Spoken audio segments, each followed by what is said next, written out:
Assalamualaikum warahmatullahi wabarakatuh. Ketemu kembali di channel Pesantren Quran dan Trainer-Planner, channel kajian keislaman dan training pemberdayaan. Pada kali ini kita akan sharing bagaimana cara membuat latar belakang masalah. Yang perlu diketahui pertama bahwasanya ketika seseorang mau membuat karya tulis, itu adalah memang benar-benar tulisannya dan bukan clipping. Karya tulis dengan clipping beda. Clipping itu Anda menemukan sebuah tulisan dari buku, artikel, lalu kemudian Anda mengambil satu paragraf penuh, misalkan, kemudian Anda susun dari satu buku dengan buku yang lain, Anda ambil satu paragraf, Anda susun, lah itu clipping namanya, dan karya tulis itu tidak boleh seperti itu. Maka dengan demikian, gimana sih cara membuat latar belakang masalah? Caranya yang pertama, frame berpikir kita dulu. Frame berpikir kita itu latar belakang masalah itu seperti kalau kita ini mau menyampaikan sesuatu kepada orang lain. Itu kita biasanya kan tidak to the point. Misalkan kita ketemu dengan orang, tiba-tiba langsung, Pak, saya minta tolong ini, kan tidak. Paling tidak pertama, Assalamualaikum dulu. Lalu kemudian basa-basi atau berbicara sesuatu yang umum dulu. Lalu kemudian nanti diakhiri dengan niat kita menemui beliau tersebut atau orang yang kita tuju tersebut.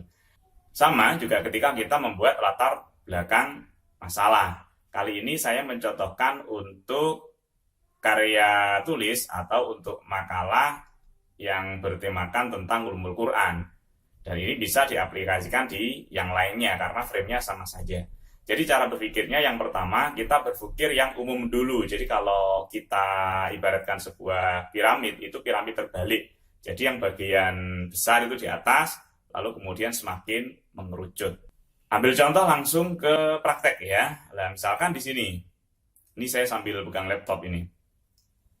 Misalkan kita berbicara tentang latar belakang masalah dari judul kita yang kita ambil, misalkan tentang Ulumul Quran. Ulumul Quran ini kita di latar belakang masalahnya, misalkan saya tuliskan ya, seperti bisa Anda lihat itu di bab 1 tentang pendahuluan, kemudian latar belakang.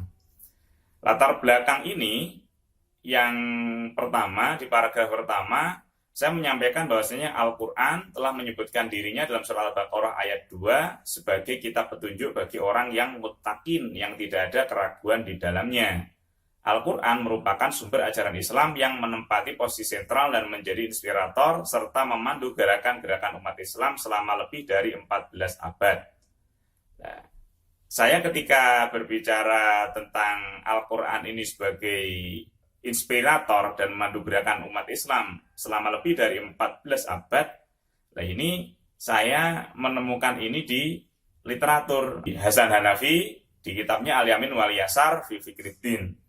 Ketika saya menemukan kalimat tersebut di dalam kitab tersebut dan ketika saya tuangkan ke sini, maka perlu kita cantumkan footnote. Pernyataan ini menunjukkan bahwa pemahaman terhadap Al-Quran sangat penting. Nah, di dalam paragraf pertama ini, saya berbicara tentang Quran. Bicara tentang Quran. Padahal kita kan mau membahas ulumul Quran ya, tapi di paragraf pertama saya bahas secara umum dulu. Saya berbicara tentang Al-Quran. Dan ketika saya berbicara tentang Al-Quran ini, dalam satu paragraf tadi, saya tidak mengambil dari kitabnya Hasan Hanafi. Tetapi saya mengambil statement dari kitab tersebut hanya sebagian. Dan satu paragraf tadi itu adalah kata-kata yang memang kata-kata saya pribadi atau kata-kata yang saya tuliskan, yang saya bentuk menjadi sebuah paragraf. Dan ini tentunya akan berbeda ketika satu paragraf ini saya menemui di buku, lalu kemudian saya letakkan di paragraf pertama. Nah, itu bukan karya ilmiah, itulah yang saya namakan dengan clipping tadi. Lalu kemudian di paragraf kedua, tafsir merupakan langkah untuk memahami Al-Quran dengan cara menjelaskan hal-hal yang masih samar yang dikandung di dalam Al-Quran, sehingga dengan mudah dapat dimengerti, mengeluarkan hukum yang dikandung di dalamnya untuk diterapkan dalam kehidupan sebagai suatu ketentuan hukum. Pernyataan ini menunjukkan bahwa pemahaman terhadap Al-Quran melalui penafsiran-penafsirannya akan menentukan bagi maju mundurnya umat. Dengan demikian, peran mufassir sangat besar dalam menentukan maju mundurnya umat. Di paragraf kedua, lalu kemudian saya kerucutkan sedikit dari berbicara Al-Quran, lalu kemudian saya berbicara penafsiran. Yang mana peran mufasir itu sangat penting bagi maju mundurnya umat. Lalu di paragraf ketiga, saya menuliskan usaha memahami Al-Quran dan menjelaskan kandungannya bagi sebagian masyarakat Indonesia menjadi momok tersendiri, terutama di kalangan pesantren. Hal ini dipicu dari doktrin syarat mufasir sangat berat tanpa tahu detailnya. Hal ini menjadi pemicu keengganan untuk membedah kandungan Al-Quran dan hanya mengulang-ulang penafsiran terdahulu. Di sisi lain, masyarakat umum, kalangan mahasiswa, ada sebagian yang berbicara Al-Quran dengan asal berani tanpa bekal ilmu yang cukup, khususnya di era milenial dan generasi Z ini. Ia memahami ayat hanya dengan bekal terjemah ayat dan menariknya sesuai keinginan, sehingga yang terjadi meletakkan ayat di luar relnya, melegitimasi sebuah hukum dengan ayat yang bukan pada tempatnya. Hal ini menjadikan Al-Quran yang awalnya jadi petunjuk, tapi malah berlaku sebaliknya akibat kecerobohan penafsir. Nah, dari sini saya menyuguhkan sebuah persoalan yang ada di realitas, yang ada di masyarakat. Masyarakat yang bentuk pertama bahwasannya orang yang ketika mau berinteraksi dengan Al-Quran, mereka ini takut, seakan-akan menjadi momok. Saya, bukan kelasnya, bukan levelnya, dan seakan-akan kita jauh dengan Al-Quran. Maka yang terjadi seringkali Al-Quran ini hanya sebagai bacaan, tetapi tidak memahami isinya. Tetapi di sisi lain ada juga orang yang tanpa punya bekal ilmu yang cukup, memahami Al-Quran dari terjemah langsung dihantam saja sesuai keinginannya. Ayat ini ditarik sesuai keinginannya, apakah itu tepat atau tidak, dia nggak tahu. Dia nggak ngerti ulumul Quran. Nah di sini berarti saya dari paragraf yang satu yang berbicara secara global, paragraf kedua mengerucut, paragraf ketiga ini lebih mengerucut lagi. Lalu kemudian di paragraf keempat, ambil contoh tulisan Na'an Ansori dalam Kompasiana yang mengambil judul perihal lesbian dalam Al-Quran. Ia menyitir Quran surat An-Nur ayat 60 yang berbunyi, wal qawaidu minan nisa illati la yarjuna nikahan falaysa alaihinna junahun ayyadna thiyabahunna ghairu mutabarrijatin bizina wa iyasta'fifna khairul lahun wallahu samiun alim. Yang maknanya, dan perempuan-perempuan tua yang telah berhenti dari haid dan mengandung yang tiada ingin kawin lagi, tiadalah atas mereka dosa menanggalkan pakaian mereka dengan tidak bermaksud menampakkan perhiasan, dan berlaku sopan adalah lebih baik bagi mereka, dan Allah Maha mendengar lagi Maha bijaksana. Ansori mengatakan dari ayat tadi itu, wal qawaidu minan nisa illati la yarjuna nikahan. Hampir semua penafsir menafsirkan perempuan tua yang menopause dan tidak punya hasrat lagi untuk menikah.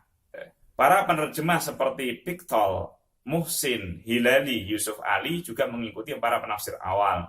Kita memahami bahwa kata dalam bahasa Arab punya banyak arti.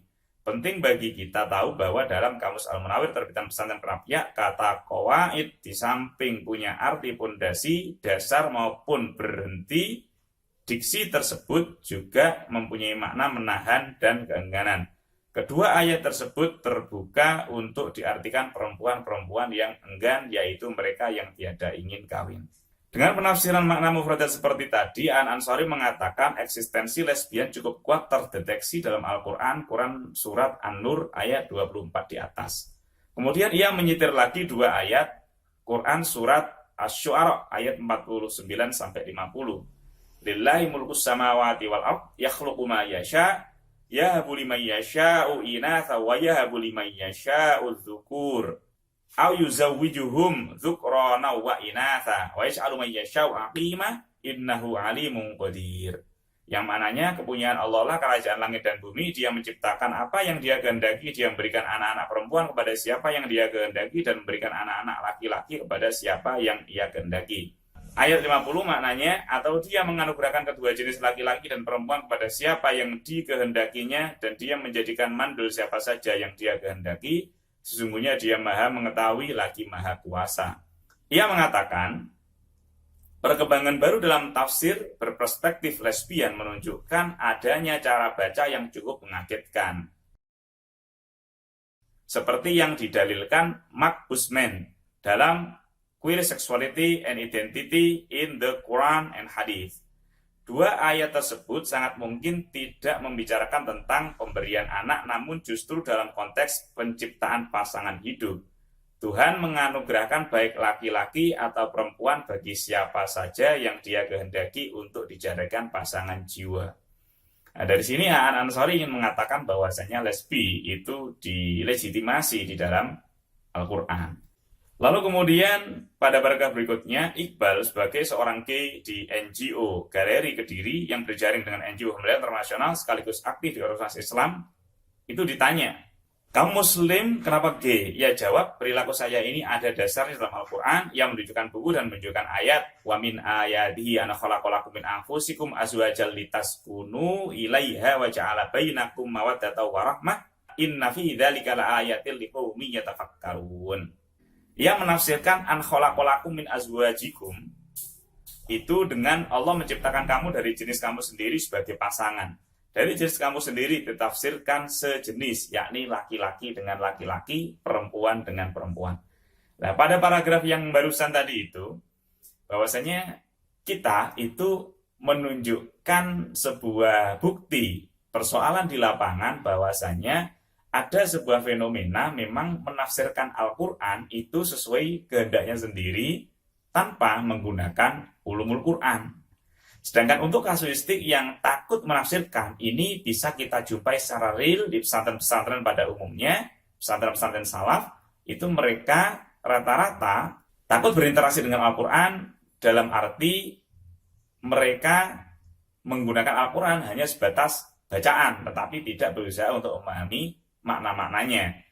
Lalu kemudian pada paragraf terakhir, ini sudah mengerucut, kasus penafsiran-penafsiran seperti ini mudah ditemukan di dunia digital seperti sekarang ini dan mudah meracuni siapa saja yang membacanya, terutama bagi ia yang tidak memiliki pemahaman Al-Quran yang memadai. Menyikapi fenomena ini perlu bagi setiap muslim mampu untuk memahami Al-Quran dengan ulumul Quran. Ini sudah inti. Maka dari global menuju ke lebih spesifik, dan spesifik. Berarti ketika kita menyampaikan Al-Quran tadi itu fungsinya untuk apa, lalu kemudian perlunya penafsir untuk menafsirkan Al-Quran, yang mana penafsir ini yang akan membawa maju mundurnya sebuah zaman, lalu kemudian disuguhkan sebuah kasuistik di lapangan, lalu kemudian kita tutup. Kenapa sih kita perlu untuk belajar ulumul Quran? Nah, di sini maka jadilah sebuah latar belakang, yang mana latar belakang tadi itu membentuk sebuah piramida terbalik. Setelah itu baru tentukan rumusan masalah. Nah, untuk rumusan masalah itu silakan sesuaikan dengan subtopik atau subtema yang telah saya sampaikan di RPS. Maka dengan demikian ketika kita membuat latar belakang masalah, ini sebenarnya kita membuat sebuah frame berpikir, ya, sebuah jalur berpikir, yang mana jalur berpikir kita itu berdasarkan bukti atau berdasarkan fakta atau berdasarkan dari literatur. Jadi bukan literatur itu yang kemudian kita jajar-jajar, tetapi literatur itu kita gunakan sebagai pijakan atau landasan berpikir kita. Jadi seperti itulah cara membuat latar belakang masalah yang benar.